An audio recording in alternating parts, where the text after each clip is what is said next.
Git sənin söhbətimiz var səninlə. Mən yaxınlaşdım, uzaqdan gördüm ona yaxınlaşdıqlarını. Bəs deyirlər ki, jurnalist neytral olmalıdır.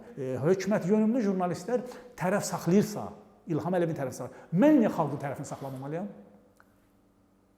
Mən də tərəf saxlayıram. Neytral deyiləm, tərəf saxlayıram. Mən xalqın, əzindən insanların tərəfini saxlayıram.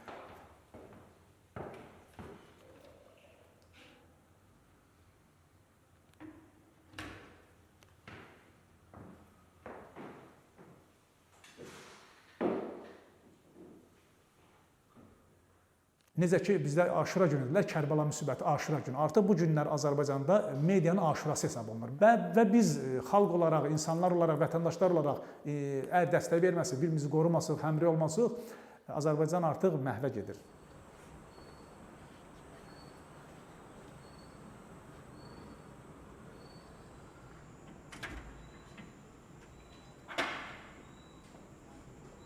Burada 27-ci gün artıq özümdən gedirdim, özümdə deyildim. Hətta orada su götürdüm içməyə.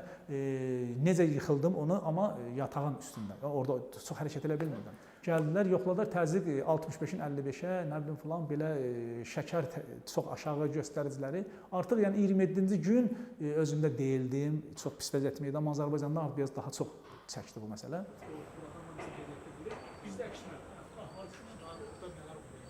Sən ki, təmqid edildin, açıldı. Deyir ki, bizə kobud danışanlar kobud danışıyor. Burada mənə deyirlər ki, sən azadlıq aksiyasını dayandır. Gözlər, yəni artıq çöl müdafiə eləsin kənardakılar. Dedim, yox, mən burada sakit otura bilmərəm. Ən azından mən aclıq edirəm, yəni mən də mübarizəmi belə aparıram. Yəni, mən ola bilsin ki, aclıq aksiyası bunu bir təsir göstərib, xeyir olmaya bilər. Amma mən öyrəşməmişəm, mən oturum kimsə məni müdafiə eləsin. Yəni, düzdür, müdafiə eləyiblər mənəm şəxs olanda, ev müdafiə eləyib ailəm. Amma mən, ən azından mən də dəstəyimi göstərirəm ki, nümayiş edirəm. Mən də aclıq edərək aksiya edirəm, belə etiraz edirəm.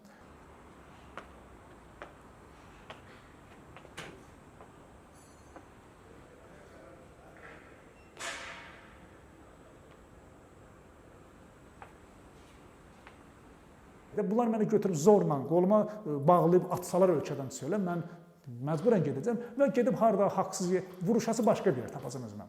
Harada olsun, orada meydan olsun, tənqid etməyə zalimlar olsun, diktatorlar olsun.